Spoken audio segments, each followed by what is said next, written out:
Finally, I wish to restate the Australian Government's grave concerns about an impending major Israeli ground offensive in Rafah. This would bring further devastation to more than 1 million civilians seeking shelter in Rafah, many there by Israel's direction. Large-scale military operations in densely populated areas risks extensive civilian casualties. Australia believes this would be unjustifiable. Our message to Israel is listen to the world, do not go down this path. Thank you. Hello everyone, and welcome back to My Left Eye. Despite warnings from governments around the world, as well as concerns from humanitarian organisations, Israel has gone ahead with a planned military operation in Rafah in southern Gaza. Latest reports say that at least one person has been killed in their bed and several others injured when an explosion ripped through Nassar hospital before the IDF forced their way into the building. This comes as fighting on the northern Palestinian border with Lebanon continues to escalate. 10 people, including 5 children, are confirmed dead today, where Israel forces have been clashing with Hezbollah at the crossing.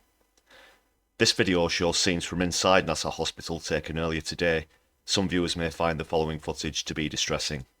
People to leave the hospital now, but my people is so scaring that will be killed here in Nassar hospital. All people is scaring to get out because Israel army has surrounded the hospital and we can't go out. The Israel army now is almost about to enter the hospital. So close سكر الباب سكر الباب سكر الباب سكر الباب.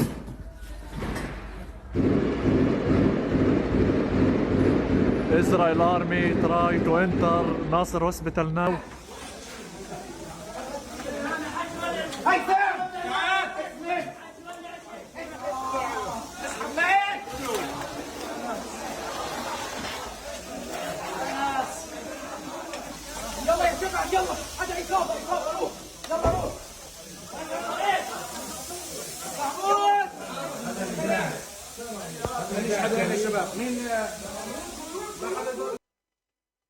This is the latest news report from the BBC. It says special forces entered the hospital and began what Israel describes as a, quote, precise and limited mission, end quote.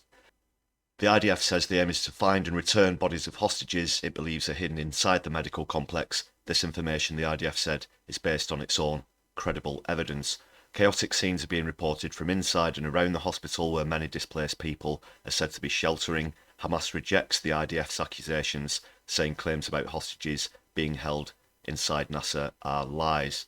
Intensive care patients are reportedly in grave danger, according to the Hamas-run health ministry, but the IDF says there is no obligation for patients or staff to evacuate. This morning's raid comes amid warnings from heads of aid agencies who made impassioned appeals to United Nations member states to do their utmost to prevent an Israeli ground operation in Rafah, the border city 7 kilometres from Nassar. There are estimated to be more than 1.4 million people sheltering inside Rafah. Prior to the 7th of October attack, it held a population of 250,000. Israeli forces have destroyed 2 ambulances inside the Nassar hospital complex in Khan Younis, according to Dr. Ashraf al-Qudra, the spokesman for Gaza's Hamas-run health ministry. In a new statement about the ongoing raids, al-Qudra said troops stormed the maternity building earlier and are carrying out a search inside it. The IDF have claimed that Hamas fighters were hiding inside and that Israel hostage bodies might have also been there. A spokesperson for Hamas denied that, calling it lies. IDF spokesperson Daniel Hagari said forces were aiming to reach Hamas fighters inside, including those suspected of involvement in the 7th of October massacre. How many times have we heard that in the last few months, and how many times has it turned out to be absolutely false, absolute lies? We saw this at another hospital just weeks ago where the IDF claimed there was a Hamas base. That again turned out not to be true. We've also seen recently claims that there is a Hamas base underneath the UNRWA building, which is the organisation providing aid to Palestinians, and yet again that turned out to be more Israeli propaganda and lies. Dr. Khaled Asler, a trauma surgeon at Nassar Hospital sent a voice note earlier to a BBC correspondent in Jerusalem saying that tanks and snipers were surrounding the hospital from all directions. Aslar says Israel forces made 3 announcements this morning for all people inside to evacuate the hospital immediately. One of the announcements was delivered by a person to the hospital, another over speakers attached to a drone. Even before Israel confirmed its special forces had entered Nassar Hospital, the World Health Organization chief expressed alarm at the circumstances around the complex in Khan Younis. He said Nassar is the backbone of the health system in southern Gaza. It must be protected. He added humanitarian access must be allowed. Hospitals must be safeguarded so that they can serve life-saving function. They must not be militarized or attacked. Another spokesperson also said people have been forced into an impossible situation. Stay at Nassar Hospital against the Israel military's orders and become a potential target, or exit the compound into an apocalyptic landscape.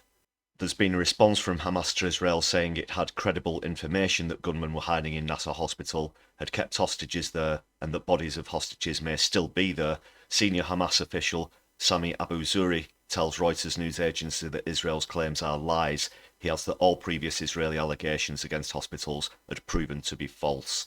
The article also says this morning Israeli jets hit several Hezbollah targets in Wadi Saluki in southern Lebanon. Its military confirmed. It also said targets in Lebanese and Tebe were hit. Such attacks are not uncommon since Hezbollah pledged support to Hamas and started launching rockets into Israel. The Israelis have responded with airstrikes. At least 10 people, including 5 children, were killed in an Israeli airstrike yesterday after Lebanese militant group Hezbollah killed a soldier in Israel on Tuesday. Earlier this morning, Hezbollah announced that 3 of its fighters have been killed. IDF Chief of Staff Lieutenant General Herzi Halevi said the military made great achievements in striking Hezbollah in Lebanon and will continue. They say they are intensifying the strikes all the time, and Hezbollah are paying an increasingly heavy price. In response, a senior Hezbollah official said Israel will pay the price for these crimes. And this news just coming in that Mohammed al-Debs, a senior commander in Hezbollah, has been killed. Al-Deb's deputy commander Hassan Ibrahim Isa and a 3rd Hezbollah operative Hussein Ahmed al-Keel were also killed, according to Telegram posts from Hezbollah.